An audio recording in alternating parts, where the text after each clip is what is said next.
Have you ever felt completely drained by something you once loved? Because I did too. That was until I discovered a way to reignite my passion for music and content creation. Alright, so in this video, I'll share how I broke free from burnout by embracing the lifestyle I've always wanted and how it transformed my creativity. But for those that are uninformed or just don't know, let me just share my burnout story with you because it just happened recently. So a little over a month ago, I uploaded a video titled, I Got Burnt Out, Now What? During that time of burnout, I took a toll mentally, emotionally, and creatively. I couldn't make beats the way I wanted them to sound. I couldn't show up on streams sometimes. I just felt like everything was a drag to do. It was frustrating because there were times where I wanted to make a beat and I was doing everything that I thought I needed to do to get out of this burnout and get inspired. I was watching videos, listening to beats, listening to samples, even trying to play the piano, but it just seemed like everything and anything I did just didn't work. The toll that it took on my mental and my creativity was pretty alarming, and it also took a toll on my personal life as well, because I remember there were times where if I didn't have a good stream, I just wasn't in a good mood that day, or if I didn't get a video out because I couldn't put forth the effort and felt like I didn't have enough energy to put out a video, I would feel like crap because damn, another week or another day, or I was just pushing everything aside because I couldn't get nothing out and nothing was making it better. And to be honest, it felt like I was running on empty.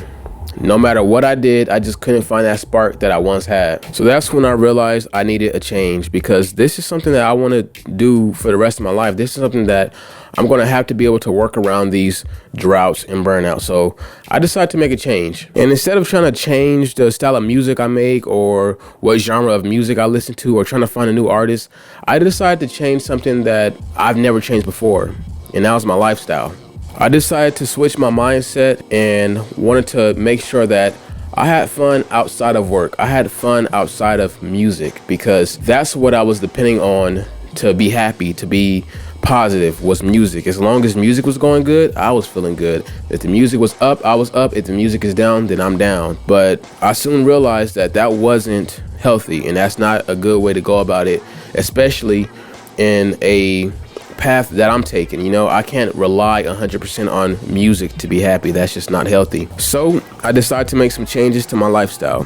Now I'm gonna try to keep it brief, but there are a few things that I did do differently, or I started doing differently, that I want to let you guys know about and tell you some stories about. One thing that I started doing more is going to live shows. Going to live shows is something that has completely changed how I view and approach music. It's inspired me to experiment with different sounds.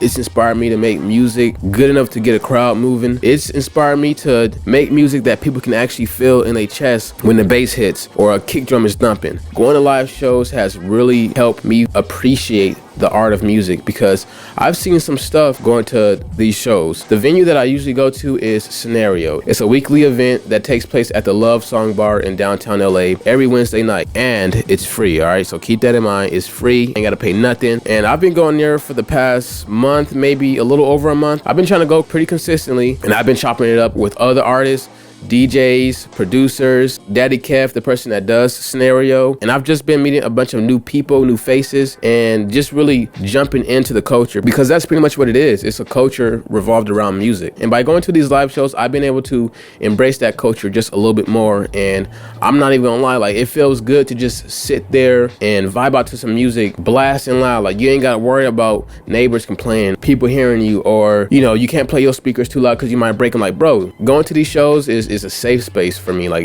I don't care about what people are thinking or saying. Like, I'm just going there and I'm chilling. So yeah, I don't want to just go to Scenario. I also want to go to other shows and events that be out here in LA, like Project Blowed, Boombox LA, Beat Cinema, Flip a Beat Club. There's a bunch of things that I want to attend and just start being a part of. But one thing about Scenario, let me just tell you guys this. I feel like every time I'm leaving Scenario, 9 times out of 10, there's gonna be something wild happening. I remember one time after the Dodgers had won a game or something like that. I'm not really into baseball, but the Dodgers had won, and dog, there was like crackheads walking all around the street, screaming. It was just like, bro, like, what the hell is going on? Like, it was like 1 o'clock in the morning. It was just like, it was normal. Then another time I was walking back to my car and a RV crashed into a building. I don't know how that happened. It was like I said again, it was about 12 o'clock, 12:30, and I'm just walking to my car and I see an RV. It was crazy. And then the last time I went last week, of course I walk out and the fire department's outside doing something. I don't know, I just kept it pushing, but it just seems like every time I go there, there's gonna be some entertainment during the show and after the show. But moving on, another thing that I've started doing is going on weekly thrift runs. Now this is a hobby that literally feeds my creativity. Going to different thrift stores throughout LA has really helped me find pieces of gear that I haven't even thought about buying myself. Things like this cassette deck that I have, a guitar amp that I use, even this mixer that I copped yesterday for $8. $8 for this mixer. And if you don't believe me, there's the price right there. I'm not lying. I even got 18 cassette tapes.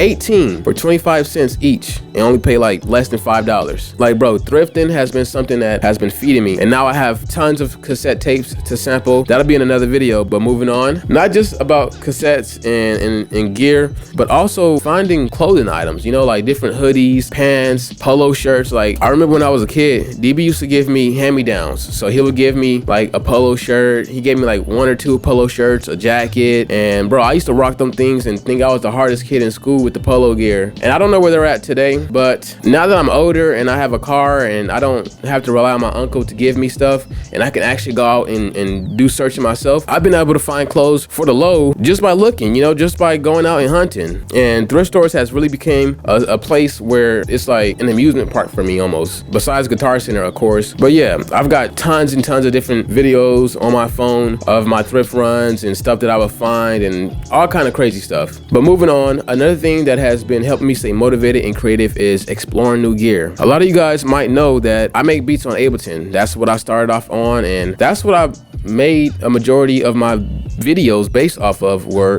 Ableton tutorials. But after a while, Ableton just got kind of boring and predictable. So that's when I started using things like this Roland P6 and this microcord that I've had laying around for years and years. I also started using this RC505, which was given to me by my uncle. Again, thanks DB. And these pieces of gear have been really awakening a side of me that I never really knew existed. Different pieces of gear have also made me tempted to buy gear and get my own different effects and pieces of gear that I want for my own reasons, you know, things like this Boss Ottawa. Again, we'll be doing videos on that soon. And another story with this mixer is I've actually been wanting a mixer because after going to a scenario every week, I actually want to step up my live performances. So I've been in the market for a mixer for about a month now, and it just seemed like that mixer was just there waiting for me at the thrift store for $8. Now all I need to get is a power adapter and I should be good. But if this one doesn't work, I've got like 2 other mixers I've been looking at that I'm probably going to end up getting sometime down the line. Another reason why I feel like exploring these new pieces of gear that I haven't touched, from going to digital to trying to go to gear, I really feel like I'm investing in myself, investing in my happiness, because these are things that I'm actually going to use, that I actually want to use and have a pleasure learning how to use and figuring out. I don't want to go on too long about that because I know gear can get pretty expensive. That's why I'm not surrounded by it right now. But with that being said, those 3 different changes have really changed my lifestyle and my way of thinking, my mental health, my emotional health, my creative health. I've been feeling like I've been able to just function a lot more smoothly. And even though I don't upload as much on YouTube, when I do upload, it really counts. Like this video, for example. I've filmed videos on Patreon. I've been filming videos for Instagram and stuff. But like I said, I really want YouTube to be a place where you guys can come and see growth. And I feel like throughout these couple of weeks that I haven't posted, there's been a lot of growth happening. And today I was excited to come here and show you guys the growth and the things that are changing within my life. So with that being said, I hope you guys enjoyed this video. Make sure you guys subscribe because we're going to be using this gear that we're finding and buying, and I'm gonna try to start incorporating vlogs. All right, so maybe if your boy get a show, I do a vlog about it. I just gotta figure out a way that is not corny for me to do a vlog holding the camera in public. Like, I gotta get over that. I'm too chill about it. But yeah, man, that's gonna do it for this video. Hopefully you guys enjoyed it. Make sure you guys comment your beat block stories. Like, I'm really curious to hear what you guys do to get through beat block, or a time when you were just feeling down and like crap and you discovered something that you can do or something new that helps you feel creative or pleasure with music. Make sure you guys comment that down in the comment section, and make sure you like the video so that I can know that you guys are liking this kind of content. All right, that's gonna do it for this video. Make sure you guys have a good day. Peace out.